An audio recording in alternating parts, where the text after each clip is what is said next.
Hello, everybody, and welcome back to the LWN Network. I am Tammy Nation, your host of Headline Hits every Monday through Thursday, noon Eastern Standard Time. Thanks for joining me this morning or this afternoon, even the evening, depending on where you're tuning in from. As we head into Easter weekend, I'm very excited about that. I want to say thanks for joining us this week, and I hope you guys have a blessed, wonderful weekend as we head out of the Headline Hits for the week. I do have something a little special at the end of the show for you guys regarding Easter weekend. In the meantime, if you can like, share, and subscribe to the channel, that would be great, because we do have a problem with the Facebook page for the LWN network. We can't access it. It has been hacked. We don't know if we're going to be able to get it back. So if you could join us on YouTube, Rumble, X, that would be great. Also, the Tammy Nation Facebook page is still up and running. That one's okay if you want to get information off of Facebook as well. So I'm going to go ahead and do this little video, and we're going to get centered for the headline hits for this Thursday, you guys. I'll be right back.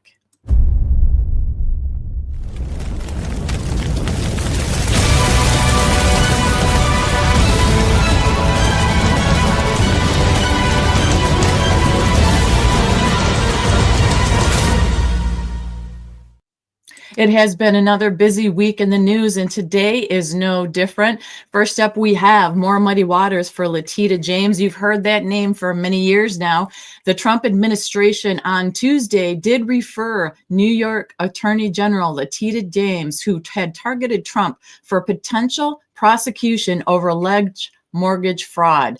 So Federal Housing Finance Agency Director William Pulte set a criminal referral to Attorney General Pam Bondi and Deputy Attorney General Todd Blanche, stating that James had falsified records to get home loans for a property in Virginia that she claimed served as her principal residence in 2023.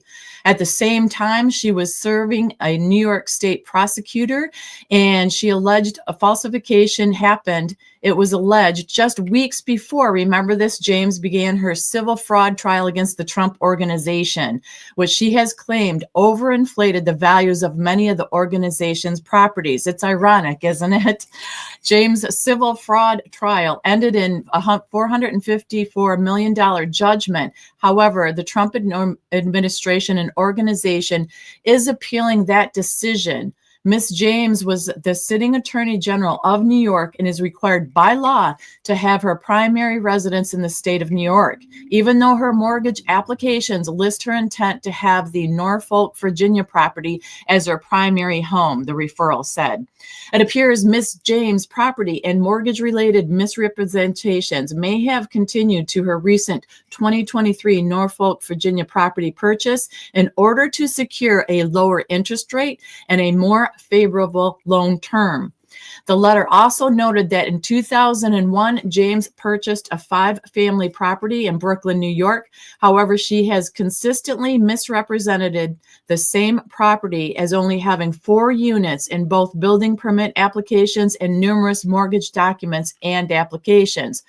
Pulte cited many documents that reveal James purchased another property with her father as a co-signer, the Post noted, even though she listed her father and herself as father and wife. Ms. James, for both properties listed above, appears to have falsified records in order to meet certain lending requirements and receive favorable loan terms, Pulte told Bondi and Blanche in the letter.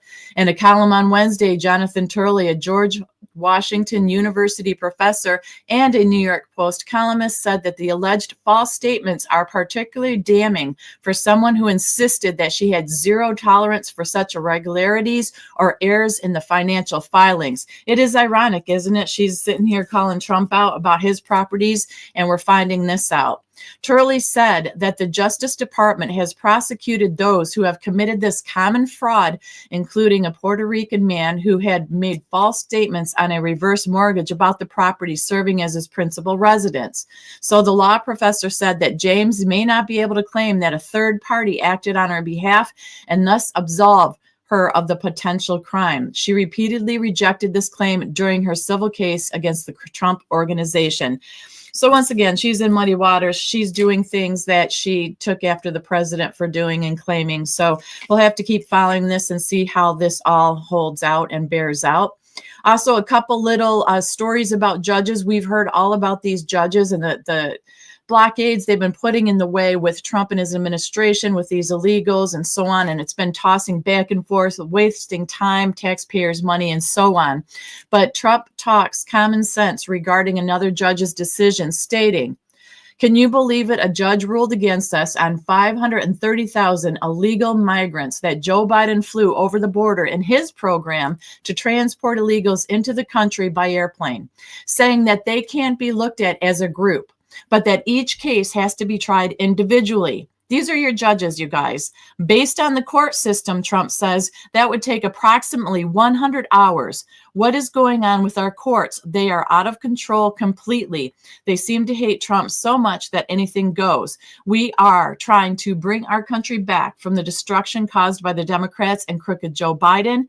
I won on a policy of common sense. And what common sense do we have when we have to have 530,000 trials? This radicalized judge is saying that sleepy Joe Biden can fly more than 500,000 illegals into America in one day, but we have to hold many years of long and tedious trials to fly each and every one of them back home. Where is the justice here? And then, of course, Judge Boasberg, James Boasberg is his name, but he's a judge. We've heard about him many times. He's back causing more trouble out there. He said that he has found a probable cause to hold the Trump administration in criminal contempt of court for violating his order to turn around the planes carrying deportees to El Salvador. He said the administration must try to purge itself of a contempt finding, or he will launch hearings and potentially refer the matter for prosecution. The court does not reach such conclusion lightly or hastily. Indeed, it has given defendants ample opportunity to rectify or explain their actions. None of the responses have been satisfactory, the judge wrote. The move by Boasberg marks an escalation in a battle between the judicial and executive branches of government over a president's powers to carry out key White House priorities. Many in the White House have said the judges do not have this authority. They don't trump Trump's authority as the president. The Republican president has called for Boasberg's impeachment. It's about time we should get moving on that, while the Justice Department has accused the judge of overstepping its authority. His authority, he's done this numerous times. Boasberg was nominated to the federal bench by Barack Obama, ordered the administration last month not to deport anyone in its custody under the Aliens Enemy Act. Trump invoked the 1798 wartime law over what he claimed was an invasion by the Venezuelan gang. We heard about this. We reported on it. But when Boasberg was told they were already on planes in the air headed to El Salvador, which has agreed to house deported migrants in a notorious prison, the judge said that the aircraft needed to be turned around back to the United States. But hours later, the El Salvador president, Nayib Bukele, who was just here speaking with Trump, announced that the deportees had arrived in his country. And this was kind of funny. In a social media post, the president had said, "Oopsie, too late," above an article referencing Boasberg's order. The Trump administration has argued it did not violate any orders, noted the judge did not include the turnaround directive in his written order, and said the planes had already left the U.S. by the time that order came out. This has been going back and forth like a ping pong match, as we know, wasting time, efforts, money. It just goes on and on. It's really ridiculous when we take a hard, cold look at these judges and the moves they make and why. It's very frustrating. And we understand the phenomenal amount of work that needs to be done to correct everything that's going on in this country, including in the judicial system. Next up, we have Trump refuses $50 billion agreement with Ukraine. He will not sell Kiev regime Patriot air defense systems and missiles. The last time Kiev embattled leader backtracked on a previously agreed mineral deal, we heard Trump warn that he was going to have big problems, and here they are. And it seems that's already started as reports arise that he has passed on a $50 billion deal with Kiev funded with EU money. Among many other problems, Ukraine urgently needs new air defense systems, BILD reported.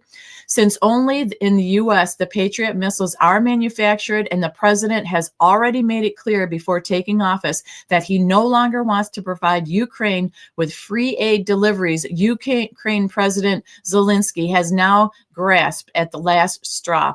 With financial resources from the EU and frozen Russian assets, he wanted to buy hundreds of Patriot missiles from the US for a lot of money, unit price 5.5 million euros. A total of $50 billion is available for this, he said 3 days ago. Give us the package, which includes both air defense and other corresponding instruments, and we'll pay for it, Zelensky told the Ukrainian media. What was Trump's reaction? Well, when asked about sending more Patriot missile systems to Ukraine, Trump says, "You don't start a war against someone 20 times your size and then hope that people give you some missiles."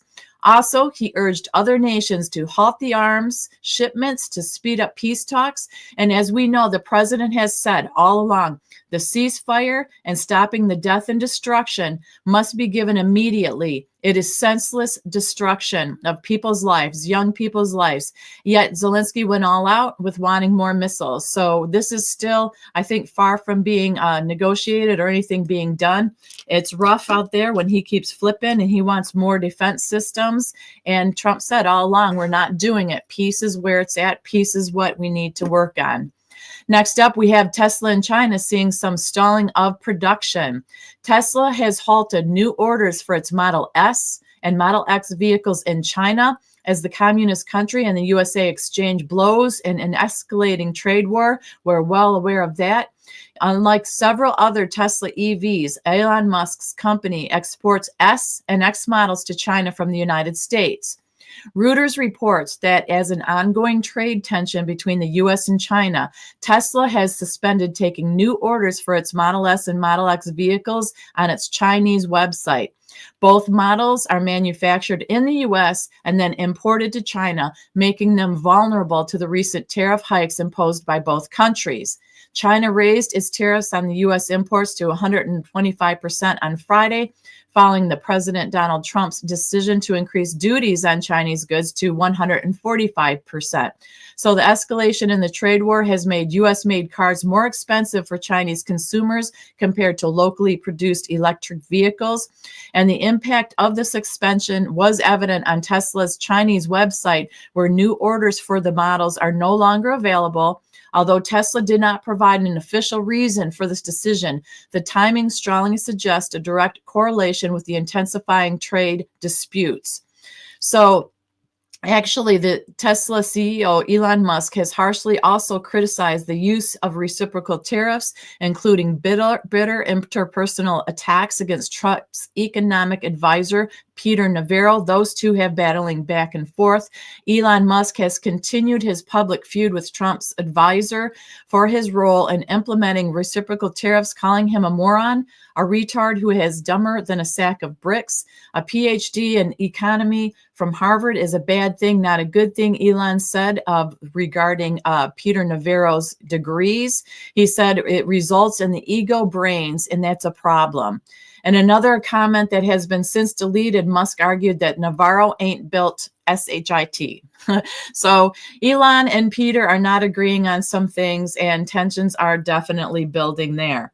Next up, we have President Trump's old nemesis, our old friend and ex-president Joe Biden, did emerge from his hibernation to trash President Trump in front of Americans. Gateway pundit reported Biden delivered a speech last night to the National Conference of Advocates, Counselors, and Representatives for the Disabled in Chicago.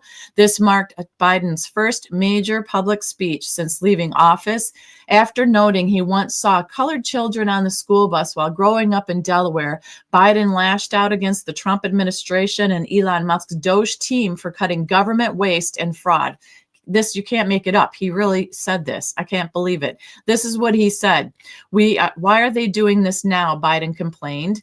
While they're following that old line from tech startups, the quote is move fast, break things. They're certainly breaking things, Biden said of Doge. It's devastating for millions of people, and the psychological pressure we put people under by having this debate is absolutely devastating, Biden added. In 100 days, this new administration has done so much damage and so much destruction. Of course, they accuse without giving the details, as usual.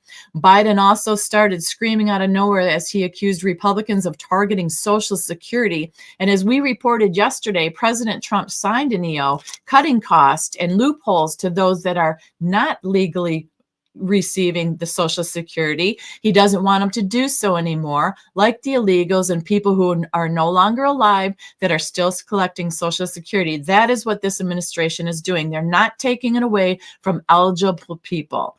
Biden continued, it's about dignity, simply dignity. Everyone deserves to be treated with dignity, regardless of who they are. As he name called those of us who were Trump followers. Remember all the names that we were called? Trump responds this morning to Biden's words with savage statement on his Truth Social. He said Biden's sinister actions on immigration cost countless innocent Americans their lives and shattered families all across this great country. Sleepy Joe Biden, the worst president in the history of the United States, has allowed millions and millions of criminals, many of them murderers, drug dealers, and people released from prisons and mental institutions from all around the world to enter our country, though it's very dangerous and ill-conceived open border, Trump wrote. Sorry, but it's my job to get these killers and thugs out of this country. That's what I got elected to do, MAGA. So Trump had some vicious words for him, and I don't blame him because, like I said, we see this, what's unfolding with the Trump administration versus the Biden administration, and it's always about putting others first, not even of this country, not even if they have a criminal background, not even if they commit crimes once they're here illegally. It seems like there are certain people out there, judges and the Biden administration people, that want to protect them over our own people. So many innocent lives and innocent children have lost their lives, or families have been affected by these illegals and what they have done to some of the American citizens here in this great country. Also up, IRS employees take Trump's buyout offer. There were 20,000 of them, if you remember that Trump put that out there. So 20,000 of them did take the Trump buyout offer. And then also VP J.D. Vance does slam the media and Democrats for siding with illegal aliens as the Trump administration keeps fighting to secure the border and deport criminal migrants, he said, when the media and far left obsessed over an MS-13 gang member and demanded that he be returned to the United States for a third deportation hearing. That's what we're really saying, is that they want the vast majority of illegals and aliens to stay here. So the White House presser briefing yesterday, if you didn't see this, I suggest you go and watch it, because Patty Moore, the mother of Rachel Moran, who was killed by an illegal migrant and immigrant, begged the media to tell the truth about the criminal illegal migrants, that she was a special guest. She shared the gruesome, horrible, horrific details about her daughter's passing, then pled the media to tell the truth and tell how violent it really is out there with these illegals here. And it's all about protecting our children. She said it's more than just politics or votes or anything. It's about national security and protecting Americans and protecting our kids. So that was a devastating story that she told. And that's just one story of many, unfortunately, that's been out there with all these illegals and criminals in this country. So how these judges are fighting against keeping them out of this country is beyond me. How Biden comes out and says that Doge is destructing and causing chaos and everything, even though we found all this fraud and money, I don't understand it. I guess the people that are committing the fraud and the people that have their pockets filled with all the money over these years just don't want to give it up. And lastly, but most importantly, is an article here. It's a kind of a commentary that Steve Bannon did. I want to read to you. So as we head into Easter weekend and Good Friday, I'm going to leave you with this. So this is something Steve Bannon said to think about. Always remember this. No group of elites has ever made more money on the way down than the declining power than they made on the way up by selling out the declining power to its rival. And that's what's happened here in the United States of America. The Wall Street faction, global corporate, Silicon Valley, sold this nation out every single day.